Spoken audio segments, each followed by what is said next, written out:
વિદ્યાર્થી મિત્રો, આજના આપણા લેક્ચરમાં આપણે કાવ્ય વિભાગની શરૂઆત કરવા જઈ રહ્યા છે. કાવ્ય નંબર 1 ધ રિવર વિશે આપણે શીખવા જઈ રહ્યા છે. રિવર એટલે કે નદીથી આપ સુપરિચિત છો. ડુંગરોમાંથી નીકળતી અને ધીરે ધીરે નાના નાના ઝરણાઓથી શરૂ થયેલી ઝરણા એકબીજાની સાથે મળતા એ નદી સ્વરૂપ ધારણ કરે છે. અને જ્યારે ડુંગર વિસ્તારમાંથી પસાર થતી હોય ત્યારે નાના નાના કાંકરા પથ્થરો અને જે રોક છે, ખડકો છે, એની ઉપર ઉછળતી કૂદતી ધીરે ધીરે એ પ્રવાહિત થતી થતી શહેર વિસ્તાર, ગ્રામ્ય વિસ્તાર, સમતળ જમીન, ખાડા ટેકરાવાળી જમીનથી સમતળ જમીન તરફ એ પ્રયાણ કરતી હોય છે. અને એ દરમિયાનમાં એની જુદી જુદી અવસ્થાઓ છે. એનું બાળપણ છે, એની યુવાની છે, એની મધ્ય સમયની જે ઉંમર છે, પીડતા જ દેખાય છે. અને અંતે જતાં એ ઇટર્નિટી એટલે કે શાશ્વત સત્યની સાથે ભળી જતી હોય આ પ્રકારની રચના આપણને નદીના જીવનમાં જોવા મળે છે. નદી જ્યારે પર્વત ડુંગરમાંથી નીકળે છે ત્યારે તે જે વસ્તુઓની સાથે ઉછળતી કૂદતી ખેલતી જોવા મળે છે, ત્યાં કવિએ એને બાળપણમાં લીધી છે કે જાણે કે રમતું બાળક હોય એવી રીતે આગળ વધી રહ્યા છે. થોડીક આગળ વધ્યા પછી જ્યારે એનો પ્રવાહ શરૂ થાય છે ત્યારે રસ્તામાં આવતી ઘણી બધી વસ્તુઓને ઇફેક્ટ કરતી જતી હોય છે અને જાણે કે કિનારાઓને પણ તોડી નાખશે એવી ઉછળતી કૂદતી જતી હોય ત્યારે એક ઉન્મત્ત બનેલા યૌવન જેવી કવિને લાગે છે. આગળ જતાં જ્યારે મધ્ય ભાગે પહોંચતી હોય છે ત્યારે એનામાં પીડતા આવે છે. એ મોશનમાં છે, ગતિમાં છે, છતાં સ્થિર દેખાય છે. એટલે કે એના પીડતા દેખાય છે. અને અંતે તરફ જતાં એ સમુદ્રને મળવા જાણે દોડી જતી હોય, ધસી જતી હોય અને વિશાળ એવા અમાપ એવા સમુદ્રની અંદર, જેનો ક્યાંય અંત નથી આવતો એવા અમાપ સમુદ્રમાં એ ભળી જાય છે. એ પ્રકારની કાવ્ય રચના આપણને અહીંયા કવિ આપી છે. ગુજરાતી ભાષામાં કાવ્યગાન આપણે કરતા હોય છે, ઇંગ્લિશ ભાષામાં આપણે રિસાઇટેશન ઉપર ફોકસ કરતા હોય છે. તો આ કાવ્યને આપણે પહેલાં તો 2 વાર રિસાઇટ કરવાનો પ્રયાસ કરીએ છીએ. આ પણ પુસ્તકનું પેજ નંબર 118 એટલે કે 118 પાન નંબર ઓપન કરશું અને આપણે કાવ્યને માણવાનો પ્રયાસ કરીએ છીએ.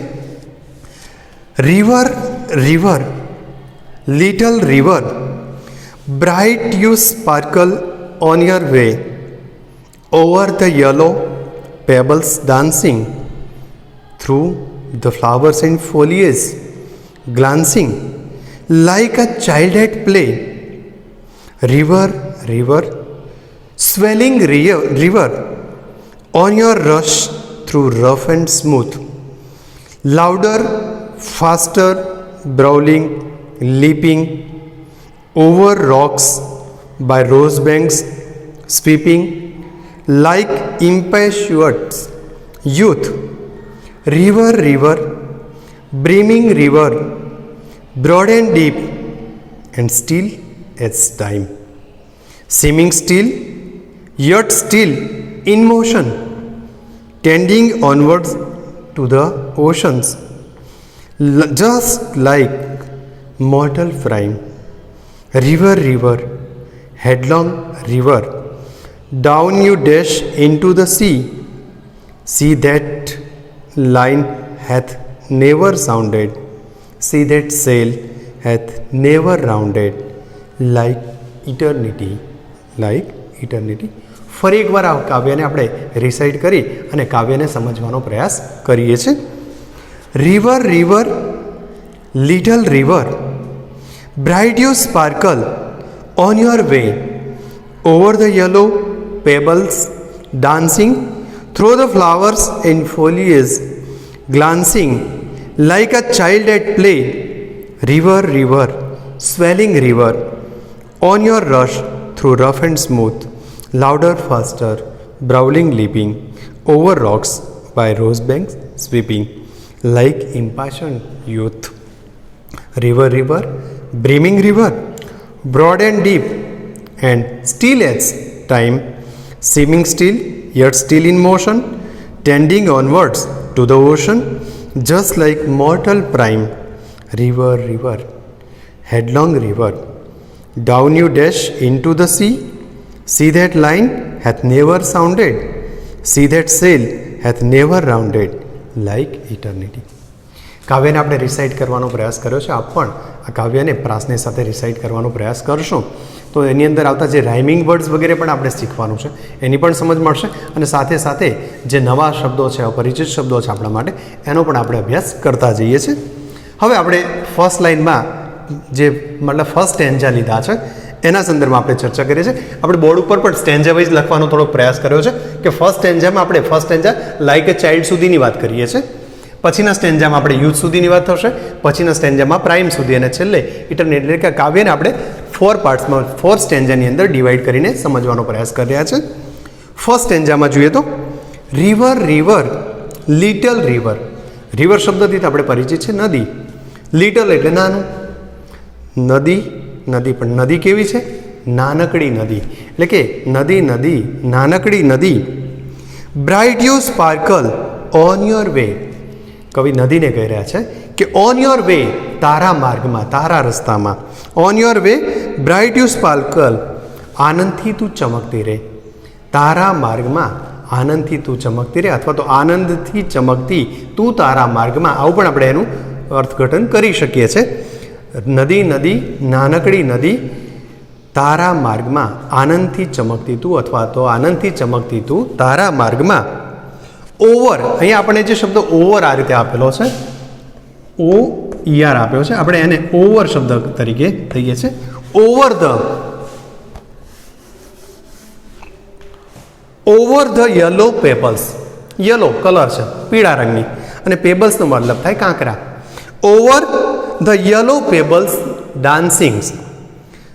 પેબલ્સ કાંકરા બહુવચનનો શબ્દ છે, યલો એટલે પીળા રંગના, ડાન્સિંગ એટલે કે ડાન્સ કરવું, નાચવું, કૂદવું. Over the yellow pebbles dancing. નદી વિશે કવિ કહી રહ્યા છે કે પીળા કાંકરાઓ ઉપર નાચતી કૂદતી. Through the flowers and foliage glancing. અહીંયા ગ્લાન્સિંગ શબ્દને આપણે પહેલાં લેવાનો પ્રયાસ કરીશું. ગ્લાન્સિંગનો અર્થ થાય જોવું. આ નદી જોઈ રહી છે, પણ શાનાથી જોઈ રહી છે કે છે થ્રુ એટલે દ્વારા, માંથી. Through the flowers and foliage. ફોલિયસનો અર્થ થાય પાંદડા, સૂકા જે પાંદડા વગેરે હોય વૃક્ષના, એના સંદર્ભમાં આપણે જોઈએ છે. તો આ નદી ફૂલો અને પાંદડાઓમાંથી જોતી રહી છે, જોઈ રહી છે.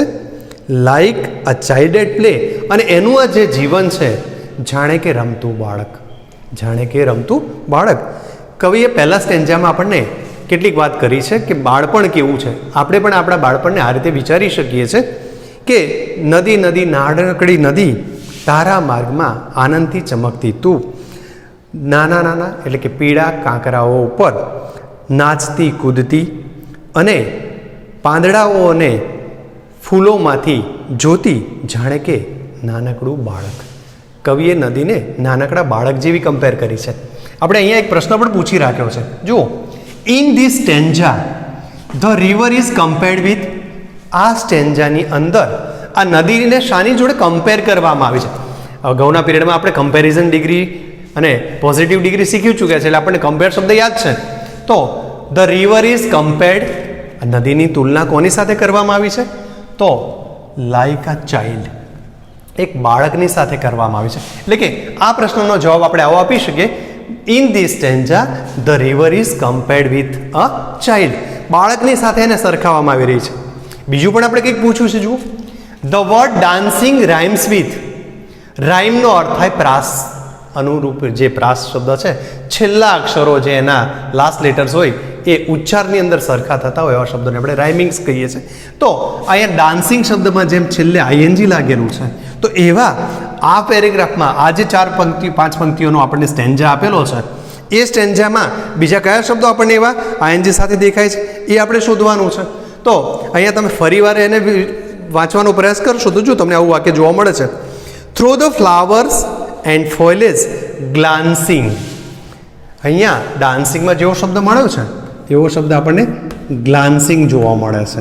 એટલે કે અહીંયા રાઇમિંગ વર્ડ્સ જ્યારે શોધવાનો હોય તમારે પરીક્ષાની અંદર 3 માર્કમાં આ કાવ્યમાંથી પ્રશ્નો પૂછાતા હોય છે, તો આ પદ્ધતિ તમને પેરેગ્રાફ મતલબ સ્ટેન્જા આપેલો હશે અને સ્ટેન્જાની નીચે આ રીતના પ્રશ્નો આપેલા હોય છે.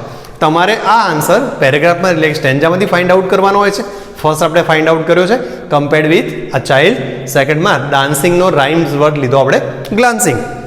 થર્ડ પેરેગ્રાફમાં મતલબ થર્ડ ક્વેશ્ચન આપણને એવું કંઈક આપેલું છે, the river blanks over the yellow pebbles.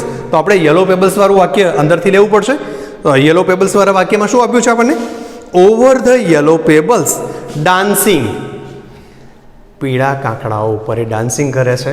તો આપણે શું કરવું પડશે? The river. અહીંયા ડાન્સિંગમાં આઈએનજી પ્રત્યે લીધો છે. તમને અહીંયા વર્ડ્સ મેં નીચે આપેલા છે કે તમારે વર્ક ફોર્મ વાપરવાનું છે. અહીંયા જે વર્ક ફોર્મ આપેલું છે એનો ઉપયોગ તમારે કરવાનો છે. તો અહીંયા યલો પેબલ્સમાં આપણને કયો જવાબ મળે છે? Dances. The river dances over yellow pebbles. Fourth ક્વેશ્ચનમાં આપણને કંઈક આવું પૂછ્યું છે. The river blanks through flowers and foliage. Flowers and foliage, flowers એટલે ફૂલો અને ફોલિયેજનો અર્થ થાય પાંદડા. તો ફૂલો ને પાંદડામાંથી આ નદી શું કરી રહી છે? તો આપણને ત્યાં વાક્ય આપ્યું છે ગ્લાન્સીસ. એ ગ્લાન્સ કરી રહી છે એટલે કે જોઈ રહી છે. એ જ સ્ટેન્જામાંથી ધ રિવર ખાલી જગ્યા ઓન ઇટ્સ વે. આ નદી એના માર્ગમાં શું કરી રહી છે? શું કરી રહી છે? પ્લેઝ, રમત કરી રહી છે. નાચતી કૂદતી આજુબાજુ જોતી અહીંયા પોતાના માર્ગ ઉપર એ પ્રવાહિત થઈ રહી છે. એટલે કે ફરી આ પ્રશ્નોને જોઈ લઈએ તો river is compared as a child. ડાન્સિંગનો રાઇમિંગ વર્ડ થાય છે ગ્લાન્સિંગ. રિવર યલો પેબલ્સ આવશે તો આપણે ડાન્સીસ લઈશું અને ફ્લાવર ફોલેજ આવશે તો ગ્લાન્સીસ લઈશું. અને ઓન વે એ પ્લેસ કરે છે એટલે કે રમત કરે છે. આ રીતે તમે ફર્સ્ટ સ્ટેન્જાની અંદરથી જો પ્રશ્ન પૂછેલા હોય તો તમે આન્સર એના આપી શકો છો. હવે આપણે સેકન્ડ સ્ટેન્જાના તરફમાં જોવા જઈએ છીએ. તો સેકન્ડ સ્ટેન્જામાં શું કહ્યું છે આપણને? River river swelling river. અહીંયા સ્વેલિંગ શબ્દ આપ્યો છે. આપણે અહીંથી શબ્દો લખી શકીએ એટલા માટે આ ફર્સ્ટ સ્ટેન્જાના જે પ્રશ્નો છે એ આપણે રબ આઉટ કરીએ છીએ અહીંથી.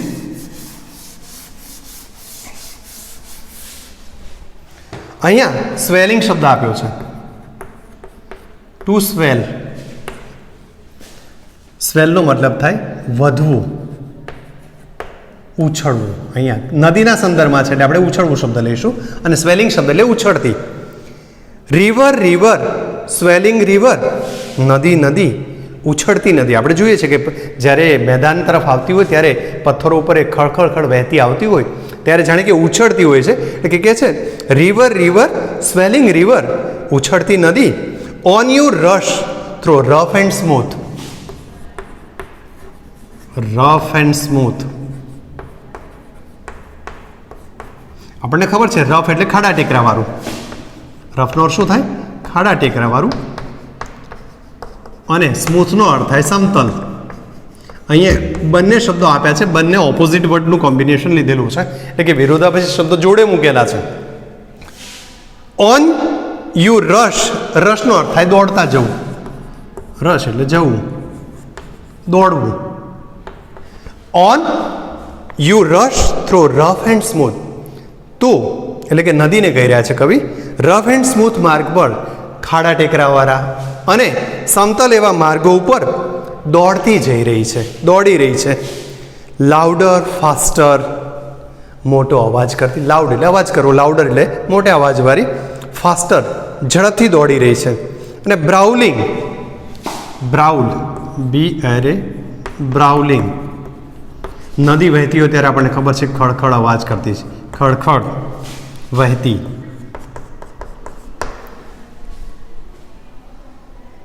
બ્રાઉલિંગ. લીપિંગ. લીપિંગનો અર્થ થશે કૂદકા મારવા.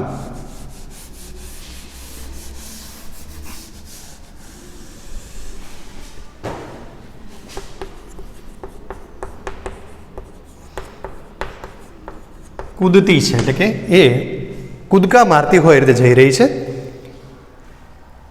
Over rocks by rose banks. Rose, રોઝનો અર્થ ખબર છે, રોઝ એટલે ગુલાબ. બેંકનો અર્થ થાય કિનારો. કિનારા ઉપર રોજ ઉગેલા છે એટલે કે જો નદીના કિનારે રોજ ગુલાબની હારમારાઓ હોય તો એ હારમારાઓને સ્વીપિંગ કરતી. સ્વીપિંગ.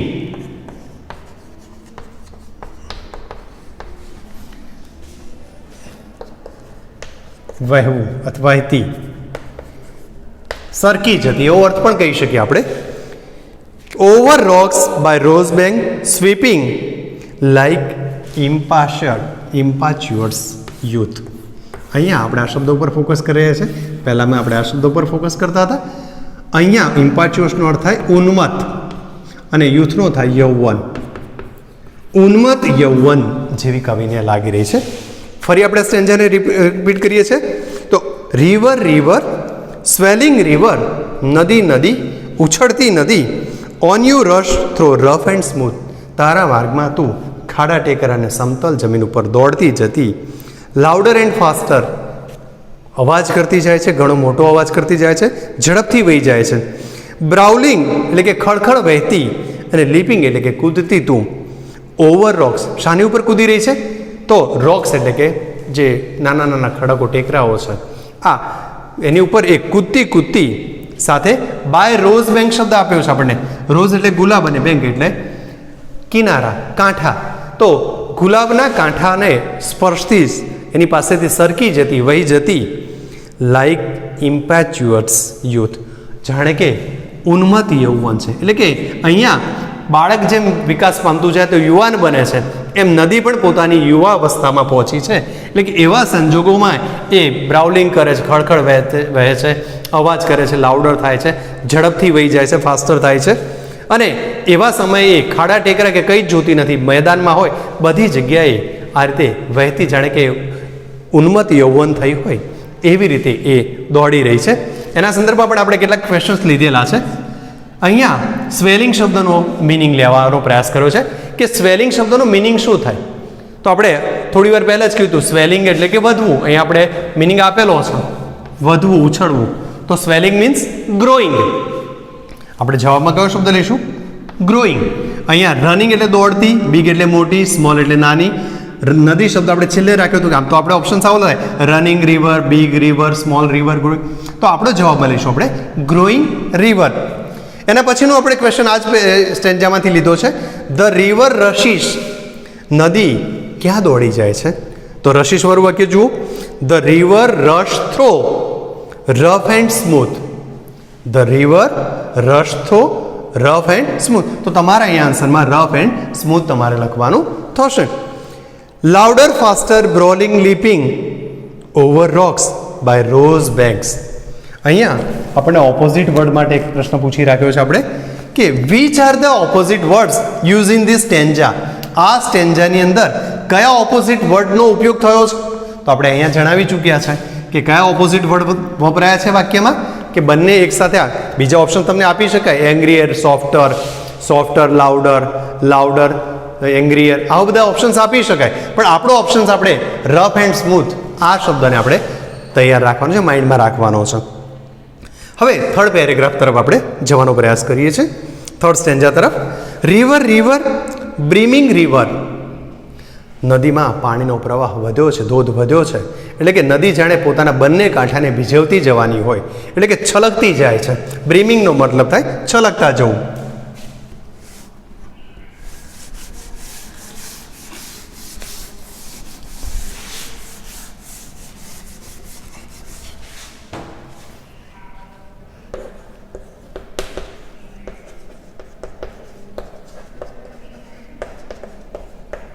બ્રીમિંગનો મતલબ થશે છલકતું જવું. રિવર રિવર બ્રીમિંગ રિવર, નદી નદી છલકતી નદી. Broad and deep, broad and deep વિશાળ અને ઊંડી, વિશાળ અને ઊંડી. Broad and deep steel as time. Steel અહીંયા આપણે સ્થિર લઈશું. આ કોના જેવી સ્થિર છે? તો એઝ ટાઈમ, એઝ ટાઈમ, સમયની જેમ, સમયની જેમ જાણે કે સ્થિર હોય એવું લાગે છે. River river brimming river, broad and deep and still as time. જ્યારે મેદાન તરફ પહોંચે છે, ખડખડ ખાડા ટેકરાવાળા ભાગોમાંથી વહેતી વહેતી જ્યારે સમતલ મેદાનોમાં આવી પહોંચે છે ત્યારે એનો પટ વિશાળ થાય છે અને એની ઊંડાઈ પણ, એટલે કે એનામાં ગંભીરતાનો પ્રવેશ થાય છે. Still as time, seeming still, seeming still શાંત દેખાય છે, સ્થિર દેખાય છે, સ્થિર છતાંય યટ યટનો મતલબ થાય છતાં. સીમિંગ સ્ટીલ સ્થિર છે છતાંય still in motion. Still in motion. Still in motion. મોશનનો અર્થ થાય ગતિ. સ્થિર ખરી પણ સ્ટીલ ઇન મોશનમાં એટલે કે ગતિશીલ છે. ઉપરથી પ્રવાહ આપણને સ્થિર લાગતો હોય પણ અંદરના ભાગમાં એની ગતિ ચાલુ છે. કે seeming still yet still in motion tending onward to the ocean. Tending onward to the ocean. ટેન્ડિંગનો મતલબ થાય ની તરફ, ના બાજુમાં. મૂળ શબ્દ છે ટુ ટેન્ડ. ટુ ટેન્ડ ની તરફ. અને બીજો શબ્દ આપણને આપેલો છે ઓનવર્ડ, આગળ વધવું. ઓનવર્ડનો મતલબ થાય આગળ વધવું. Seeming still yes still in motion tending onward to the ocean. Ocean, દરિયો, સાગર. જો એક રાઇમિંગ વર્ડ્સ પણ આપણને થોડોક સાંભળવા મળી જ ગયો હશે. Motion, ocean. Seeming still yet still in motion tending onward to the ocean. Tending onward to the ocean. શાંત છતાંય ગતિમાં અને સ્થિર એવી એ સમુદ્ર તરફ ગતિશીલ થઈ રહી છે. એટલે કે સમુદ્ર તરફ આગળ વધી રહી છે. આગળના એક વર્ડ્સમાં અહીંયા આપણી પાસે પ્રશ્ન હતો ધ રિવર ઇઝ લીપિંગ. લીપિંગના સંદર્ભમાં આપણે વાક્ય જોવા જઈએ તો લીપિંગ ક્યાં બતાવ્યું છે એનું આગળના ભાગમાં? તો લીપિંગમાં એ રોક્સ ઉપરનો હતો. Leaping on rocks. આ ક્વેશ્ચન આગળના સ્ટેન્જામાં રહી ગયો હતો. જોઈએ હવે ધ રિવર ઇઝ ખલજિયા બાય ધ રોઝ બેન્ક્સ. એ પણ આગળના સ્ટેન્જામાં છે. તો રોઝ બેન્ક્સમાં શું કરે છે? તો ત્યાં એ સ્વીપિંગ કરતી હતી. Sweeping by the rose banks. Next સ્ટેન્જામાં આપણે જઈએ તો river headlong river down you dash into the sea. ઉપરના પેરેગ્રાફમાંથી આગળ વધતા આપણે ચાલી રહ્યા છે. Down you dash into the sea. Sea that line hath never sounded. Sea that sail hath never rounded like eternity. હવે આ સ્ટેન્જાને સમજવાના પ્રયાસમાં કરીએ તો આપણે જોયું કે નદી સ્થિર છતાં ગતિમાન પરિસ્થિતિઓમાં સમુદ્ર તરફ આગળ વધી રહી છે. અને કહે છે કે just like mortal prime. Mortal prime, mortal એટલે મનુષ્ય અને પ્રાઇમનો અર્થ થાય શ્રેષ્ઠ સમય.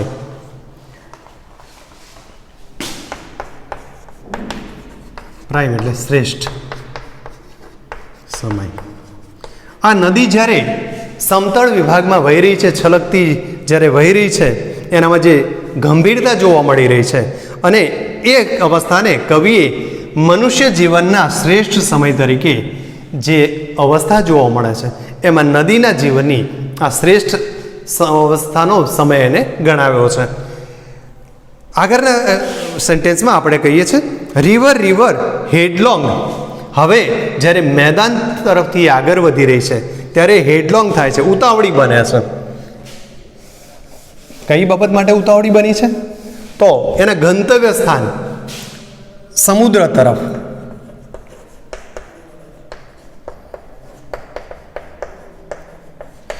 હેડલોંગ થઈ છે, ઉતાવળી થઈ છે. River headlong river.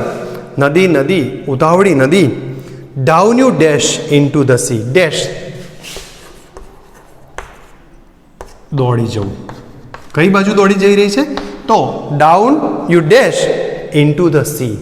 અહીંયા ઓશનની સાથે સાથે બીજો શબ્દ આપણને સી પણ મળ્યો છે. સમાનાર્થી શબ્દ સી તરીકે પણ લઈશું. Sea that line hath never sounded. Never sounded. અહીંયા આપણને સાઉન્ડ શબ્દ ઉપર ફોકસ થોડો કરવાનો છે.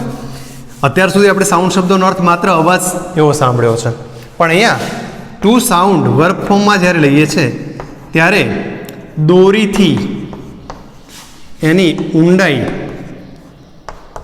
માપવી. પણ કવિ અહીંયા કહે છે નેવર સાઉન્ડેડ, માપી શકાય એમ નથી, એટલે કે જે વસ્તુને મપાતી નથી એને આપણે શું કહીએ છીએ? અમાપ એવો શબ્દ આપણે અહીંયા લેવાનો છે. Sea that line hath never sounded, દરિયો કે જેને ક્યારે માપી નથી શકાતો. Sea that sail hath never rounded, અને એની જે પરિક્રમા છે એનો જે માપ છે રાઉન્ડેડ એટલે પૂર્ણ થવું, વીંટો વળવો, એટલે કે એનો અંત ક્યારે આવતો નથી. અહીંયા સેલનો રાઉન્ડનો મતલબ કરીશું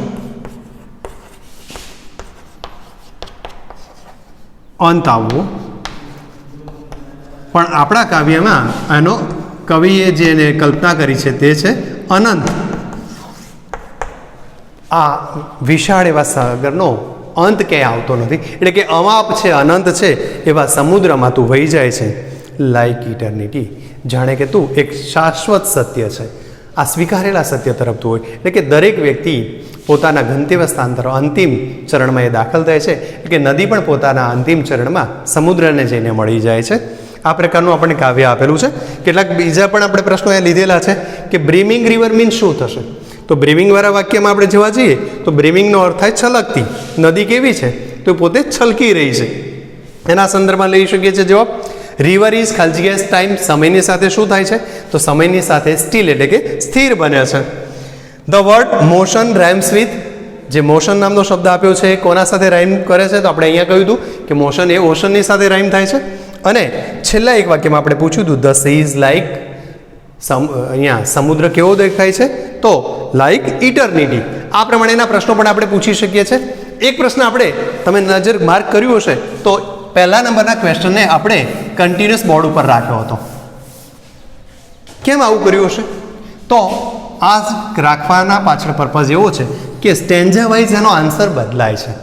ધારો કે ફર્સ્ટ સ્ટેન્જામાં આપણને કાવ્ય પૂછેલું હોય અને આ પ્રશ્ન પૂછ્યો હોય તો એનો જવાબમાં લાઇક અ ચાઇલ્ડ હતું, પણ એ જ વસ્તુ જો સેકન્ડ સ્ટેન્જામાં હોત તો એનો આન્સર ઇમ્પેચ્યુઅસ યુથ થાય છે, એટલે કે ઉન્મત્ત યૌવન થાય છે. અને એ જ વસ્તુ જો થર્ડ સ્ટેન્જામાં હોત તો એનો આન્સર મોર્ટલ પ્રાઇમ એવો થાય છે. એટલે કે મનુષ્યના જીવનનો શ્રેષ્ઠ સમયની સાથે આ રિવરને કમ્પેર કરવામાં આવેલી છે. આમ આ કાવ્યનો આપણે માણવાનો પ્રયાસ કર્યો છે. સાથે એની એક્સરસાઇઝમાં જે કંઈ આપ્યું છે ને થોડુંક ઝડપથી જોવા પ્રયાસ કરીએ તો આપણને કોમ્પ્રિહેન્શન એક્સરસાઇઝમાં ઓપોઝિટ વર્ડ પૂછેલા છે. લાઉડર, ફાસ્ટર, બ્રોડ, ડીપ અને વાઇડર આવા શબ્દો આપણને આપેલા છે. લાઉડરનો અર્થ થાય મોટું અવાજ, તો ધીરા અવાજ માટે આપણે કયો શબ્દ લઈએ છીએ? સ્લોવર. ફાસ્ટર ઝડપથી, એ પણ ત્યાં સ્લોવર શબ્દ લઈશું. બ્રોડ, નેરો, ડીપ, વાઇડ, અને વાઇડ હોય તો ત્યાં ડીપ અથવા તો નેરો. આવી રીતના શબ્દો પણ ત્યાં આપણે ક્રોસ બેક ઉપર પણ પૂછી શકીએ એવા છે. સાથે સાથે કેટલાક રાઇમિંગ વર્ડ્સની પેર બનાવવાની સૂચના આપી છે. કાવ્યમાં આવતા જે રાઇમિંગ વર્ડ્સ આપણને આપેલા છે, દાખલા કે ડાન્સિંગ ને ગ્લાન્સિંગ, તો આપણે એવા આઈએનજી સાથેના બીજા વર્ડ્સ ઉમેરવાનો પ્રયાસ કરવાનો છે જે તમારી પોતાની સેલ્ફ નોલેજ જ્ઞાનના આધારે ઉમેરવાના છે. આપણે પ્રાન્સિંગ એવો શબ્દ ઉમેરી શકીએ. દાખલા તરીકે આપણને મોશન ઓશન આપ્યું છે તો આપણે કોમ્પોઝિશન આવા શબ્દો પણ ઉમેરી શકીએ. કોમોશન પણ ઉમેરી શકીએ. આપણને ટાઈમ, પ્રાઇમ આવા શબ્દો આપ્યા છે તો સ્લાઇમ, રાઇમ, ક્રાઇમ આવા બધા શબ્દોને તમે ઉમેરીને આ એક્સરસાઇઝ આગળ વધારી શકો એમ છો. C3 એટલે કે કોમ્પ્રિહેન્શન એક્સરસાઇઝમાં કેટલાક ક્વેશ્ચન્સ, જો કે મોટાભાગના ક્વેશ્ચન્સની આપણે ચર્ચા કરી ચૂક્યા છે, છતાં અહીંયા પૂછેલા પ્રશ્નોના સંદર્ભમાં જોઈએ તો વોટ ઇઝ ધ ડેસ્ટિનેશન? આ શબ્દ નવો છે આપણા માટે. ડેસ્ટિનેશન